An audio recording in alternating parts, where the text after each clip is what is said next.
জলসম্পদ মন্ত্ৰী পীয়ুষ হাজৰিকাৰ ডিব্ৰুগড় নিৰ্মীয়মান মাথাউৰি আৰু বান প্ৰতিৰোধ আঁচনি কামৰ পৰিদৰ্শন। ৰহমৰীয়াত 15 কোটি 35 লাখ টকাৰে ৰহমৰীয়া অঞ্চলৰ ব্ৰহ্মপুত্ৰৰ বাওঁ দিশে লোকাচনীৰ পৰা লিংটি গাঁৱলৈ নিৰ্মীয়মান বান প্ৰতিৰোধ আঁচনিৰ কামৰ পৰিদৰ্শন কৰাৰ পিছতেই উপস্থিত হয় মাইজানত। 46 কোটি 66 লাখ টকা ব্যয় সাপেক্ষে নগাগুলিৰ পৰা অকলেণ্ডৰ মাথাউৰিৰ পুনৰ নিৰ্মাণৰ কাম ইতিমধ্যে আৰম্ভ হৈছে। উল্লেখ্য যে মাইজানত ব্ৰহ্মপুত্ৰই কাল ৰূপ গ্ৰহণ কৰাত সমগ্ৰ ডিব্ৰুগড় চহৰৰ প্ৰতি ভাবুকি কঢ়িয়াই আনিছে।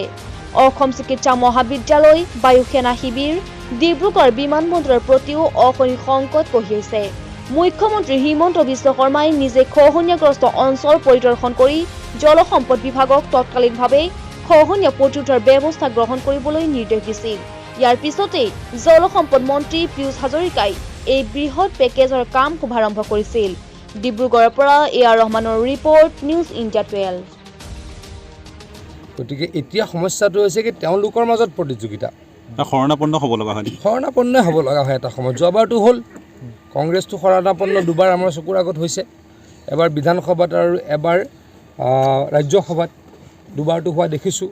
আৰু লোকসভাতো তেওঁলোক কংগ্ৰেছ ক'ত জিকিছিল। কংগ্ৰেছ নগাঁৱত জিকিলে, তাত AUDF কেণ্ডিডেট দিয়া নাছিল। যোৱা লোকসভাৰ কথা কৈছোঁ। যোৱা লোকসভাত AUDF ক'ত কেণ্ডিডেট দিয়া নাছিলে, কলিয়াবৰত, তাতে কংগ্ৰেছ জিকিছিল।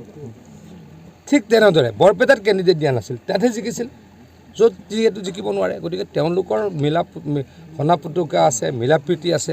আৰু কংগ্ৰেছে কেতিয়াবা তেওঁলোকৰ AUDFৰ ভৰিত ধৰে, AUDF কেতিয়াবা কংগ্ৰেছৰ ভৰিত ধৰে। তেওঁলোকৰ এইবিলাক চলি থাকিব।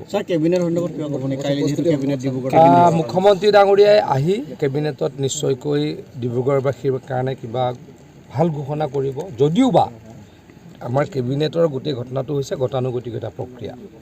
মুখ্যমন্ত্ৰী ডাঙৰীয়াই এটা সিদ্ধান্ত লৈছিলে যে চৰকাৰখনক ৰাইজৰ মাজলৈকে আৰু আগুৱাই লৈ যাবলৈ বা মাজলৈ লৈ যাবলৈ আমি প্ৰত্যেক মাহত এখন কেবিনেট বাহিৰত পাতিব লাগে। এইটো এটা গতানুগতিক প্ৰক্ৰিয়া। সেই অঞ্চলটোৰ কাৰণে কেবিনেট নহয়।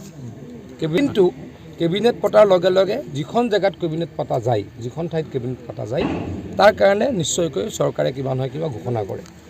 ডিব্ৰুগড়ত যথেষ্ট কাম ইতিমধ্যে হৈছেই, আৰু নিশ্চয়কৈ মুখ্যমন্ত্ৰী ডাঙৰীয়াই কালি ঘোষণা কৰিব। ইয়াৰ টেণ্ডাৰ প্ৰচেছ আৰম্ভ কৰা হ'ব আৰু লগে লগে মাননীয় মুখ্যমন্ত্ৰী দুমাহৰ পিছতে ইয়াৰ কামখিনি কৰাৰ কাৰণে যি প্ৰতিশ্ৰুতি দিছিল আৰু বিভাগীয় মন্ত্ৰী ডাঙৰীয়াই খুব সোনকালে তেখেতৰ তৎপৰতাৰ মাজত আমি টেণ্ডাৰ কৰা হ'ল। আৰু আপোনালোকক জনাই ভাল পাইছে, কাইলৈ ফৰ্মেলি ৱৰ্ক অৰ্ডাৰ ওলাব। তথাপি ঠিকাদাৰে আপুনি গম পাইছে যে টেণ্ডাৰ যিহেতু পাৰ্টিচিপেট কৰিছে হাই ৰেট, ল' ৰেট যিধৰণে, তো সেইধৰণে আগতীয়াকৈ গম পোৱা যায়। সেইকাৰণে ইতিমধ্যে ঠিকাদাৰ লেণ্ডিং হৈ দিছে, কিন্তু ফৰ্মেলি ৱৰ্ক অৰ্ডাৰ কাইলৈহে ওলাব। মই ভাবোঁ যে আমাৰ বিশেষকৈ দিনজানৰ পৰা লৈ আমাৰ পুখুৰীজান যিটো গৰাখহনীয়া হৈ আহিছিল, ৰহমৰীয়াত মাত্ৰ এটাই আছিল 16 কোটি টকা। সেই প্ৰজেক্টটো ইতিমধ্যে কাইলৈ ৱৰ্ক অৰ্ডাৰ হ'ব। আৰু ইতিমধ্যে মাইজানত আমাৰ 3টা প্ৰজেক্ট হ'ব। নগাগুলিৰ পৰা লৈ আমাৰ মথলালৈকে যিখিনি আছে সেইখিনি আমাৰ লাহোৰ সমষ্টি সম্পূৰ্ণ চিকিউৰ হ'ব বুলি মোৰ দৃঢ় বিশ্বাস আছে, আৰু মে' মাহৰ ভিতৰত কাম সম্পন্ন হ'ব।